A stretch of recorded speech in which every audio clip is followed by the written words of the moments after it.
so much ire from opposing teams during the pick and ban phases in the past. That's not going to change much here. IG with 2 seconds left to decide what they want that final one to be, and they're going to go ahead and pay some respect towards the jungle as well, banning the Jarvan away from Xmithie. I think partially all that attention that CoreJJ has been getting in picks and bans is due to the fact that TL doesn't play flex picks as well, right? When you're not saying, oh, well, what about their Jace? What about their Akali? You know, sure, they can play some of these picks, but they're very rarely flexed at all. So a lot of the power is taken out of them, and that means that the MVP is going to get focused more. They're saying, this is the strongest player on TL, let's hold him down. And I think people miss that point as well because they say, oh, but TL play Akali. And yes, they do. Jensen has had some good games and some more ordinary ones. But importantly, you don't really give too much respect to Impact play. He's played it in the past. He's been playing solo queue in Korea. But because they can't flex it and use the matchup supremacy that the top 5 flex picks bring, they're a tier down when it comes to the respect bans. While Team Liquid has targeted those solo lanes, those flex picks rather heavily, there is one that they missed, and Invictus Gaming will be quick to snatch up that Ryze, their first pick for themselves, while Team Liquid are going to go ahead. They'll grab themselves the Rek'Sai in the jungle with Jarvan banned away. They want another one of those powerful early game junglers. They'll put Xmithie on that, and Doublelift will be on the Varus. Yeah, and I think Rek'Sai is something that a lot of LCS fans will be happy to see here for Xmithie. It is something with some early game presence. It is something that Xmithie can hopefully impact some of these lanes in, because he is going to need to be able to do that for TL to have any chance against IG. I'm also very curious if Impact is going to go back to the Kennen that he actually showed earlier against Fengvu into the Ryze, if this is even going to be a top lane Ryze, because yes, that did work against Fengvu, but if this is Shy, piloting this character, it is an entirely different beast. Now, when it comes to picks, it almost feels like you could autofill Xayah, Rakan, Braum into this fit. We see the lock into the Braum. The Tahm Kench was what I was going to say, but the Braum ends up being locked in. I was actually hoping to see a bit of a pivot to a Leona, an old counter to Xayah Rakan that also can be used to make the Ryze accountable. It's something that CoreJJ's played in his past, but just going to be the Braum so far, so unrequited so far for the happy fun picks. Yep, definitely the case. Certainly IG are looking to take this one very seriously, and it is interesting to see the Braum over the Tahm Kench. I definitely was expecting Tahm Kench to come in here as well, but that being said, it is a champion that is much more passive, much more defensive. This is going to allow, I think, especially alongside the Rek'Sai, them to have more powerful gank assistance in the bottom lane, more ability to actually attack here, and try to perhaps pick up the pace a little bit. And as we get into the second part of the bans here, we're going to see some mid lane focus from both sides. Invictus Gaming taking away a champion that Jensen has plenty of reps on in that Syndra. Team Liquid keeping Rookie away from the LeBlanc. The Olaf also going to be banned out there. They don't want Ning counter jungling and controlling the early game with that one. Not on the Olaf, at least. If you're thinking of another champion that wants to take the battle to a Rek'Sai Kindred, for example, is open and could be considered, but a more aggressive pick, of course, and can be very all or nothing. The GP ban now standard for the second round. TL not willing to first round it like they did in playoffs in North America. So looking to see what the first pick is here. Looking for a blind mid laner. It's one that's drawn a lot of criticism recently, and the passive choice even more so than, say, a Nazir in the Orianna. But I do think this fits more of what TL's style is. Yes, we have seen Jensen on the LeBlanc a couple games, but they have not really been playing well around it. They have not seemed to know exactly how to get into those side lanes and how to create picks and create advantages elsewhere on the map. Instead, they have very often just been bringing LeBlanc to a team fight and failing there. So I'm very interested to see if TL is saving this last pick for something new to be revealed. Are they willing to go to something like a tank, like a Cho'Gath, or trying to play that sort of matchup? We've been commanding kind of Cho'Gath picks quite a lot when we're backseat pick banning in the caster room, because Cho'Gath has a pretty good matchup into both Ryze and also a lot of top lane mages. The Kennen one, not as clean, of course. It will be top lane Kennen in this particular game. And okay, Ning jumping onto the Lee Sin this time. You see an Orianna, someone a bit more immobile. Varus as well. No Tahm Kench to eat up. I think this actually could also be a Victor pick. This is something that we have seen Impact play in the past. It does match up fairly well. Has priority in the lane, yeah. So that would be an option. That being said, they haven't been playing much at all around top lane, so if you're going for something like the Victor, you can be exposing yourself very heavily. Nico, not something we've seen Impact play whatsoever, but we have been seeing this showcase throughout the tournament by multiple teams. Your heavy expectation would be, it would be a top lane Nico on hit. You do kind of a Nara impression. The top die meta was created around Impact's Nara, so it's going to be very similar on hit build here. Definitely not a kind of counter pick matchup into the Kennen by any means, but it's one where you can be competitive in certain windows. And this is actually the opposite sides that they played in the previous matchup. Shy actually did pick this into Impact, and one of the things that is, very preferential to the Nico is the additional range. What you're telling me is a skill check against the Shy initiated by Impact. Yeah, but I mean, to be fair, Impact has not been the problem for TL in this tournament. And even on the other side of that matchup, Impact was down in farm, but was, holding out okay. And I think that is what you want to ask from a guy like Impact against the Shy. If you are not giving up solo kills, if you're not monumentally behind, you're going to be pretty pleased, I think, with his performance. You think I'm being incredulous? I'm just saying 2 world champions, a skill check? Why not? Okay. Throw that gauntlet I see down. the twinkle in your eye. It's MSI, baby. This is where you throw down those gauntlets. This is the arena where these guys are going to do battle here yet again, and we are about to hop into Summoner's Rift to see how it all plays out. Playing the opposite sides of that matchup is always so fun to see between two players, especially when it could be so volatile like this one. And this is actually so interesting. Glacial Augment for Impact. This leads me to believe it may be an AP.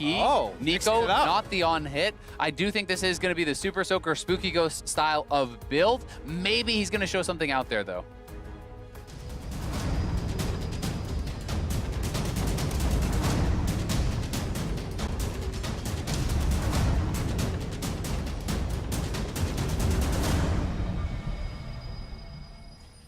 As we make our way on to Summoner's Rift, I want to continue the conversation that you brought up right before we transitioned in, Azael, because the Glacial Augment, the idea of the AP Nico over the on-hit, I actually personally like this for Team Liquid because on-hit Nico depends so much on having that side lane control, so much on being able to have that priority. If she doesn't have it, she's a big caster minion. And being able to have the AP, the opportunity for the big pop blossom in a team fight, I think gives Liquid more avenues to play with. And that's more their style. This is almost more the Kennen cosplay where you're trying to push outside lanes and then come for that big team fight, look for the big AoE ultimate. And I do think that is more where a player like Impact has often succeeded.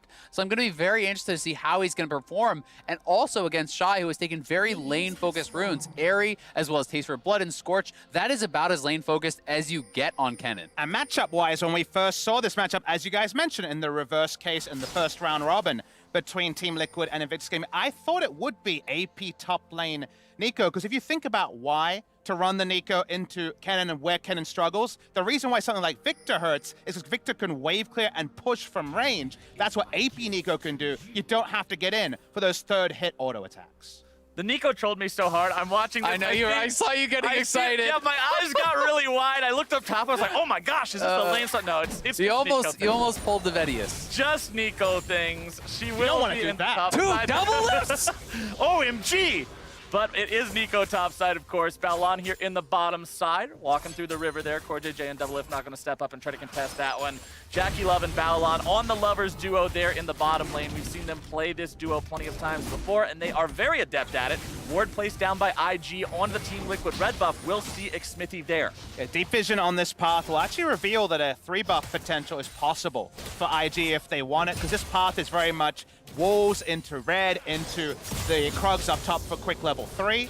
So that's what's been revealed. So that's both Kennen with the expectation of a gank soon, and Ning knowing he can just take an enemy blue buff if he wants it. Ning moving towards that, but looks like he's going to take a pit stop here for the Scuttle Crab first. Make sure that he grabs up that one. as Xmithy is still going to be going for those Krugs. Finishing that camp up does take a little bit longer there early on because you have to kill the little ones. Take a couple seconds to pop out there as the larger ones die. And mid lane, Rookie versus Jensen. I want to talk about Jensen here real quick because he's a player who's been so heaven or hell so far in MSI. As bottom side, Double Lift and Core JJ going to take a little bit of damage there from Jackie and Balon. And remember, this is level 3 path here from Ning. He's already mid. Jensen taking a lot of damage. Ning wants to hit the Sonic Wave. He's got it! And Resonating Strike means first blood over to Invictus Gaming. Flash out from Ning to stay safe. And that is the level 3 camp Krugs path. Red, Krugs, as well as that Scuttle gets you level 3 straight to mid. And the Smite Q there onto Jensen. Meanwhile, bottom side, the knockup comes through. Double Lift's in some trouble. One more auto attack should do it, and Balon finds the kill, dashing back to the safety of Jackie Love. And IG already asserting their dominance. 2v2 kill on the bottom side. First blood in the mid lane Things looking grim already here for Liquid. And this is the tragedy for Team Liquid. So many people looked at this team, but let's look at the mid lane here yet again and see how Ning did it. Exactly, Ning had options. He could have gone for a blue suit. Instead, That as is you sick. mentioned, the smite onto the caster minion to guarantee the Q. But in the bot lane, this is just a pure 2v2. The shield there, the door was being held, but wasn't quite strong enough. They got damage past it, and now more brawling. Bottom side, Xmithy's trying to make the TP play coming on in. Invictus Gaming bottom lane, but now with TP coming in, Xmithy could be in some trouble. Rookie made his way into the fight, able to find the Rune Prison down onto the TL jungler. Flash out is not enough, and Team Liquid will find their third death this game. IG dominating this early game. Yeah, IG looking to make short work here of TL. They are getting mopped up right now. A great TP from Rookie, able to easily answer that pressure on the bottom side from Smithy. And I wanted to mention it earlier, but I didn't get a chance because so much action broke out. But so often people talked about Team Liquid's bottom lane being their best spot. When things like this happen, it's hard to make that really pop off. And I mean, this gank, how is this ever going to work? Look where Doublelift is in comparison to where Smithy is. Smithy is so far ahead of the marksman. You're never going to have enough damage with just Smithy and Core JJ there. That was never going to happen. And the concerning thing is that IG are posing questions that TL can't answer with their successful ganks, but also answering TL's one attempt at a proactive move. It's actually very unfortunate that Smithy has to flash as well, doesn't get out and loses some gank attempt pressure in other lanes. And the sad part here is that Impact is actually, laning solidly again against the Shy here. Going even, tit for tat, they're up in that top lane, but meanwhile, the map has already fallen apart around him. Mid, bot, and jungle have all died.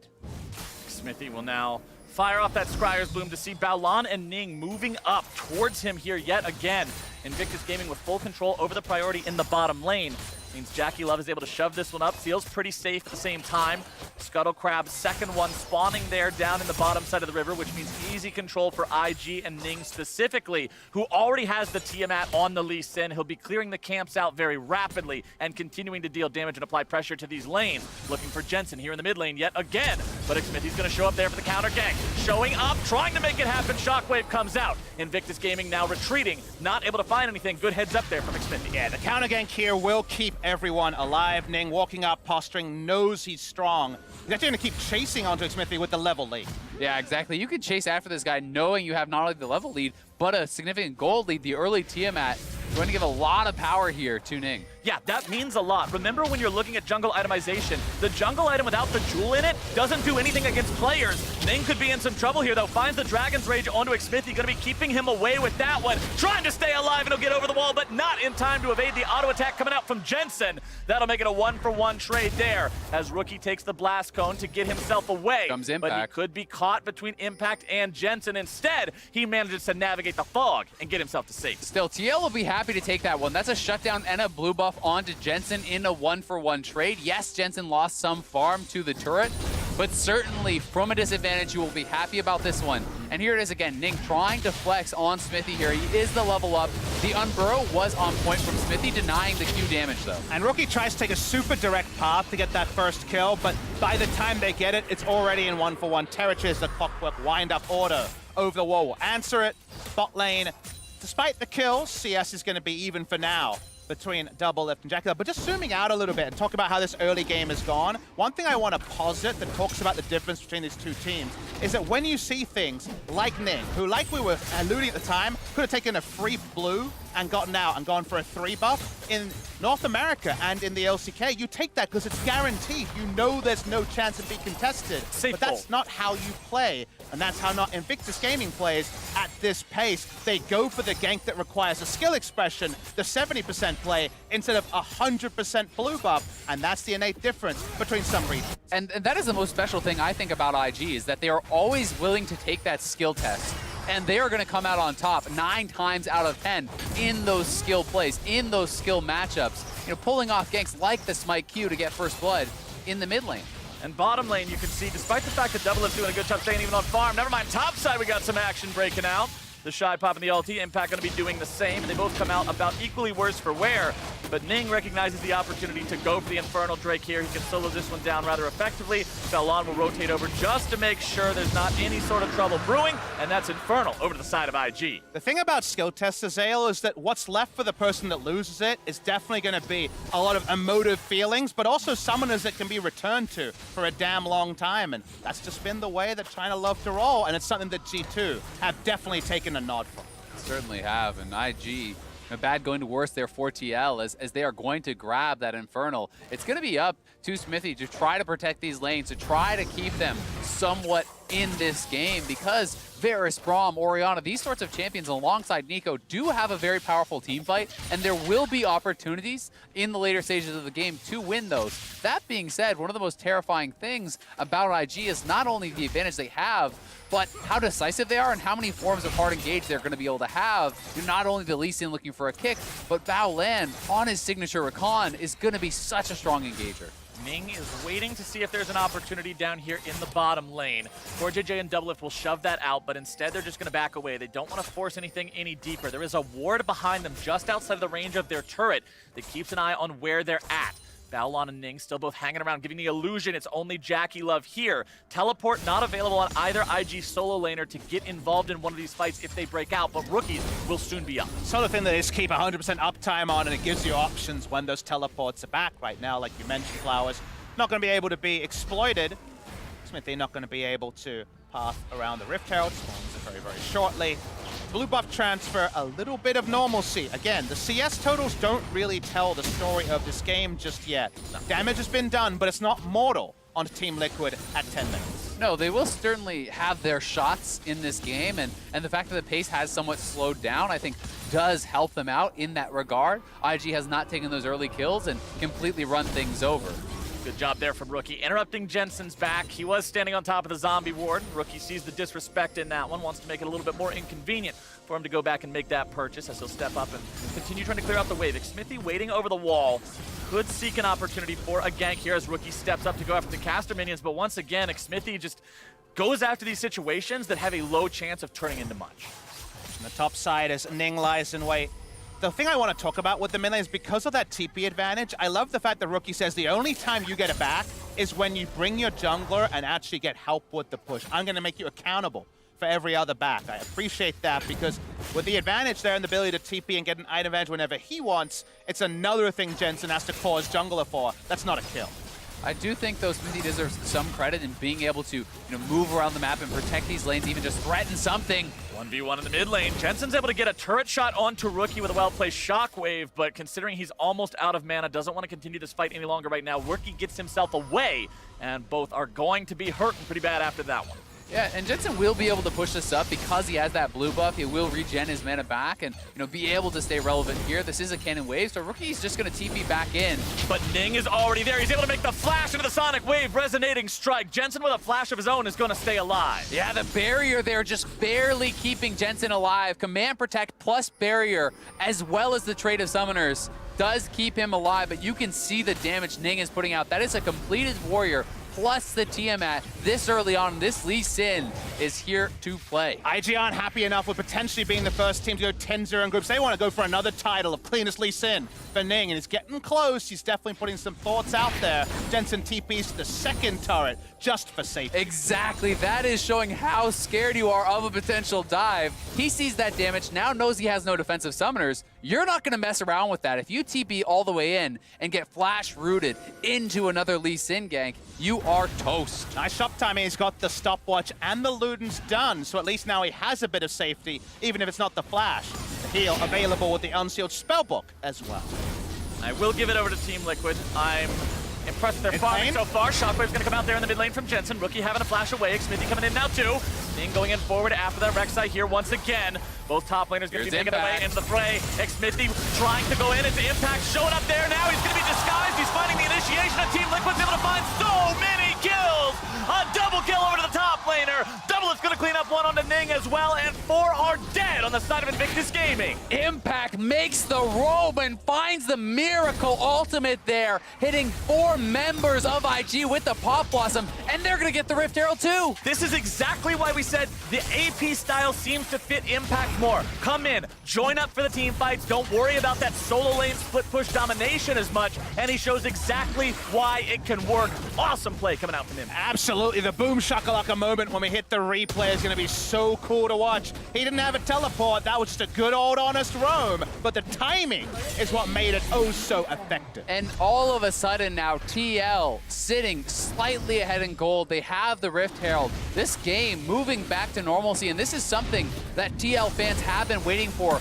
An honest shot at a mid and late game against these top teams. And here it is one more time, Smithy with the well-timed Unburrow. But you can see Impact in his Smithy cosplay moving down, Flash ultimate. Now, they wouldn't have been surprised there was Smithy on the screen, but the flash and assertiveness that the AP Nico provided was important. That was a huge amount of momentum swing, which what was causing the potential for this to be just another IG march forward. Yeah, and you know, it is such a nice play from Impact there, and that does show off some of the potential AoE that they can get going in these team fights. He has the Hex Tech GLP. He will be building towards the Spooky Ghost that is going to help him land that initial CC to try to set up a team fight. But the thing about AP Nico and burst comps that we've seen this tournament is they often haven't worked because the fool me once, yep, that definitely worked, but twice, 3 times, you're going to need another 2 of those to ravage a team fight, so we'll wait and see if TL can recreate it after surprising IG.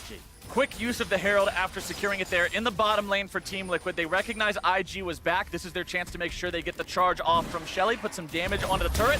Plates have already fallen. We're 15 minutes into the game, so no extra gold to be acquired there, and Team Liquid will have to back away. And no extra gold, and Rookie and Ning in the area. They had been warded out, so if they were to go forward, the Realm Warp plus that Lee Sin coming in was a possibility that TL certainly had to respect. It looks like a lazy Rift Herald, but actually if you remove the turret play time and look how they had deep vision, as you can see on the minimap, very deep onto this side. This reminds me of an old school Rift Herald where you know it's going to get a charge, where you have both the tremor sense and deep vision to see any potential rotations, and they do get the turret after all.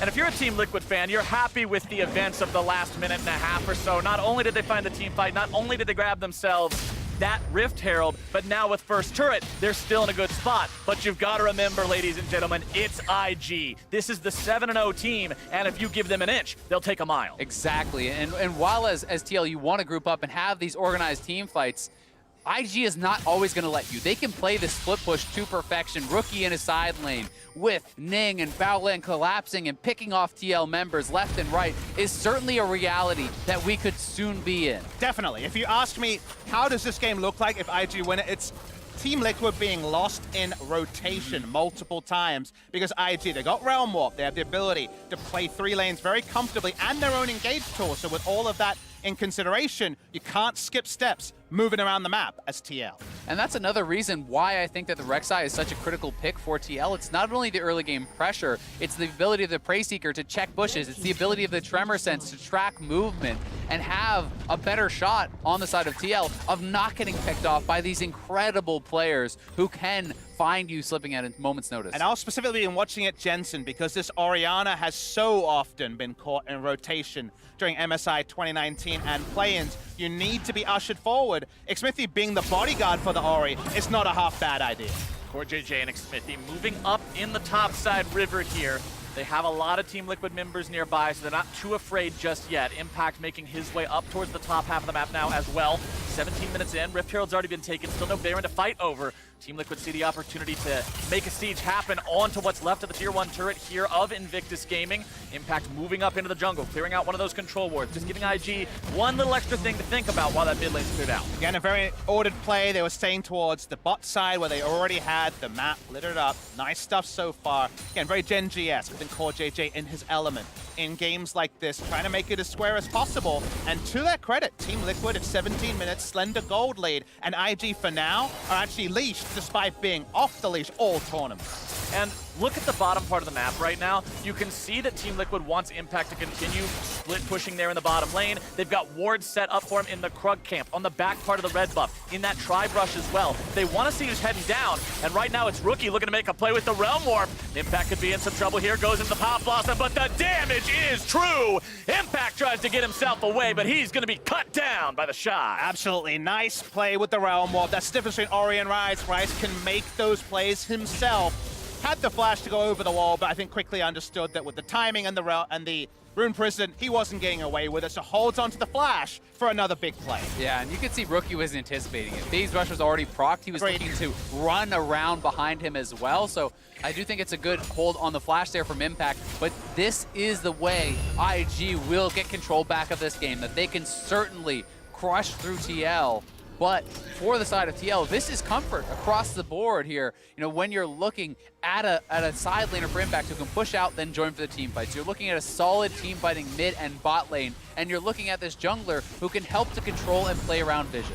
The one thing I like about watching Rookie, about watching IG, not only is he an incredibly talented player, but he's willing to play for the team, make these rotations, and collapse to set everybody up. And it's a very important thing for them to do, because what I'm looking for from IG in this perspective right now is to set up more scenarios where this makes sense. Notice that was with the Nico pushing into an inner turret in bot on enemy territory. You can also invade with all your playmaking, get down deep vision, and go for a TP play of your own. And now this is about the Infernal, but Doublelift is going to have to TP down to join the team. IG already has the inside track on this, and we'll see if TL want to challenge, because this will be a potential double Infernal advantage for IG. This could be a play with big team fighting ultimates coming in. The Shy is over the wall. He has Flash and Slicing Maelstrom ready to go. IG already securing the Infernal Drake, take the opportunity to back themselves away. They don't want to force a needless fight. Yeah, this is a scrappy team, but they already got what they came for. And that is such a big deal there for IG. They have helped to secure the late game for themselves with these Street Dragons that they have. Yes, the gold is pretty close, but double Infernal plus the Mountain Dragon, not only is that helping you to take the Baron, the amount of extra burst coming through when you are building damage across the board here is going to be very, very relevant. You can see Rookie and Ning potentially looking for a chance to Realm Warp on top of Impact there yet again. They are going to be spotted out by the control ward, so that one won't succeed this time around. Meanwhile, Team Liquid recognize the opportunity to move into the top side of the IG jungle, drop down some wards of their own, and provide some cover for Doublelift as he pushes into the tier 1. And one thing to remember as the game goes on is that the Shy and Rookie can go to one lane. For example, the only TP lane, Impact, and go for a piggyback gank where you both attack one person and then both teleport to be at a Baron fight. That's a unique advantage with the summoner spells to keep track of as the game goes on.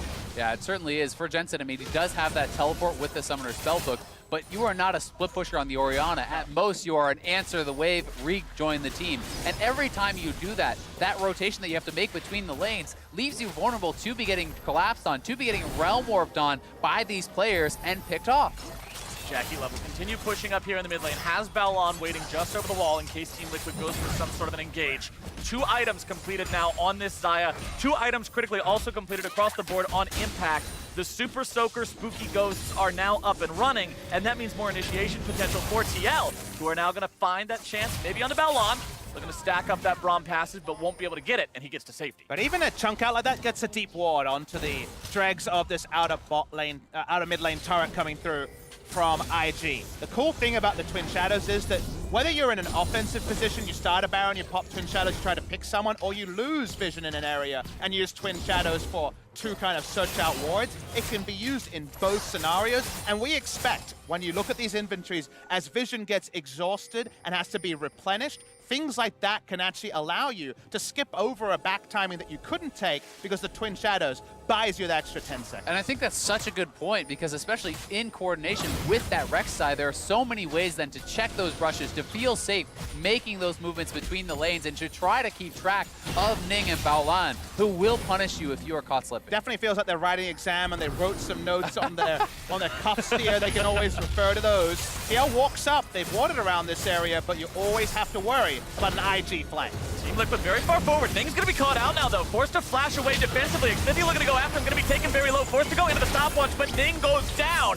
Xmithie gets himself away to safety. Plenty of damage finding its way onto Rookie now as well. Impact doesn't want to go any further. Team Liquid already used that Nico ultimate here. Binding not going to find its way onto anyone. Rookie below half HP, and Team Liquid come out on top of the fight. Yeah, not only is it the kill, they got the TP off of Shy there also, which is pretty big, and Teal can look to threaten in this area. They can re-establish vision control and try to get IG to be checking into them and playing on the wrong side of the vision. Note at home, only 2 control wards are on the dead Lee Sin. They bought one just now on Rise. There's no ability for IG to contest vision, but TL for their own side is going to push out and look for a better time. Impact will constantly be fishing, trying to find these routes onto Invictus Gaming players. Remember, if we can pass it through a couple of minions, it roots for such an incredible duration. IG are not a team to be easily caught off guard, though. Although they did lose one in that last fight, they didn't take exceptional losses. It's not like they're going to overcommit to a fight that's already lost. They managed to cut those losses rather effectively, and they're still in a spot where they're able to go blow for blow with TM. You do have to point out, though, it does feel like JackeyLove is just finding more farm. He is, around 1,000 gold ahead of Doublelift here, and that certainly can be relevant. Doublelift, has closed the gap somewhat, but JackeyLove is closing in on that 3-item spike for Xayah, and as you get towards that IE Essence Reaver, as well as your Zeal item, you are so powerful in these team fights, and Doublelift, with a low mobility champion here, is certainly someone that can be jumped onto and picked off, where the Xayah has more agency on her own. But ladies and gentlemen, we're pushing on to the point where TL has to starting the Baron and turning with these vision exhaustion moments. Again, look at the inventories. Only a control ward on the Rakan. If IG look to try to contest vision, they're a very squishy lineup. There is no super tank to walk up, so pushing out your waves is what we see IG doing. When they start being pushed out, that's where TL want to move and try to force that back. Exactly, and Teal have to be able to make that decision. Do you answer side waves, or do you actually start up the objective? Because if you are sitting there waffling back and forth, unable to decide what to do, you are in trouble. And look at that 1v1 there. Rookie putting out so much damage so easily, and he has the 2-level advantage, as well as plus 80 CS over Impact. And the question becomes, if this game goes on another 10 minutes longer, if Team Liquid is not able to find an opportunity to force the issue and set the pace of the game themselves, who's ever going to answer this Rise in a side lane? Who's going to be able to deal with Rookie? Because I don't think there is someone. I mean, you talk about a game state where IG, despite right now having no Baron control, take the Baron, then the 1-3-1 is almost unanswerable. So right now, TL have to take their opportunities. Ning's on the flank. TL getting caught in a Gunsthrow attack. Balon's able to find the initiation. Ning's got the kick down onto Doublelift, who's going to be in some trouble. Shy into multiple people. That's a slicing maelstrom if I've ever seen one. Team Liquid going to be losing some carries. Impact makes his way into the fight, but Jackie lets the feathers fly and gets himself out of danger. Xmithy and Core JJ still looking to find the kill, but they won't be able to do it. And Invictus Gaming prove why they're the reigning world champions. They destroy TL. 4-4-0 there, wiping Doublelift off the map as Ning is in the right place at the right time, and they're going to Baron. We said Team Liquid needed to be able to find some sort of an issue to force, dictate the pace of the game. IG says, let us show you how it's done. They were slightly behind, but now, baby, they are oh so far ahead.